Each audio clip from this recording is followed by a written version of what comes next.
But I made it worse for myself because one of the things that I did was I kind of took myself way too seriously. And so I was really I didn't know how into myself I was in terms of all that. I didn't have a big ego or anything, but I really concentrated on all the things that were wrong with me. So I'd get up in the morning and I'd look in the mirror just like you did today. And I don't know what you see when you see in the mirror, but all I saw was the zits and the freckles and everything else that was wrong. I mean, that's all I could see.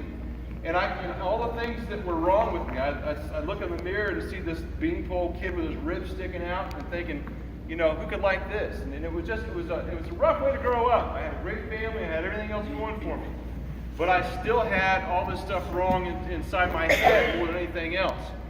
And so I took myself way too seriously, but then I did something else that was a messed up thing. I started taking other people too seriously. They would start jamming on me all the time about all the stuff that they wanted to say about me. And of course, I took all that in. It was just, I kept it. And it was like I couldn't let go of it. And I let that define me. I was telling the other guys today, we went to Steamboat Bill's last night. Yeah? Steamboat Bill's. You got any fans? Fried shrimp, love fried shrimp.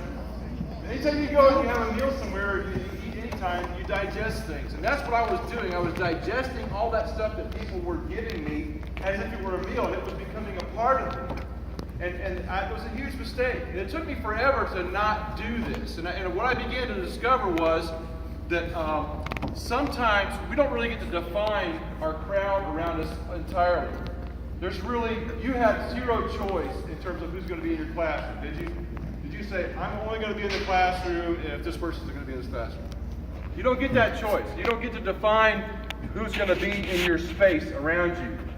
And sometimes you don't really get to define who's going to be in your face. You don't get to choose the people who are going to be coming after you and giving you grief like the people that were giving me grief when I was growing up.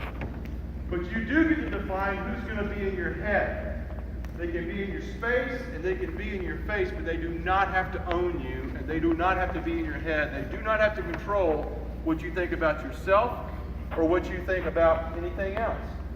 And so today, really, we want to encourage you with just some of those things. One of the things that I've discovered is that some of the people who were in my head, in my face, and everything else, a lot of times they were weak people. I didn't know it. I thought they looked tough, and so I thought they were strong. But a lot of times, they were kind of smaller than even I was. They just didn't know it. They had a bigger body or whatever, and they just felt more powerful, but they really didn't have any more power.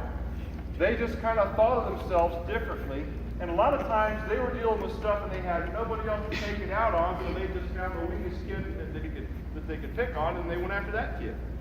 And I didn't really have anybody a lot of times, and you've probably been through this too. You know how Mr. Scott was coming after me and Teddy, and Mr. Teddy jumped in the middle of that. A lot of times that doesn't happen. And I didn't really know what to do when someone else didn't step in the middle of it. And it really kind of threw me off. So later on in life, I become more aware of that. And now when I see that happening, I'm quicker to get in the middle of stuff and say, hey, knock that off. And, we have to do that too. But I just want to encourage you today with that one thought.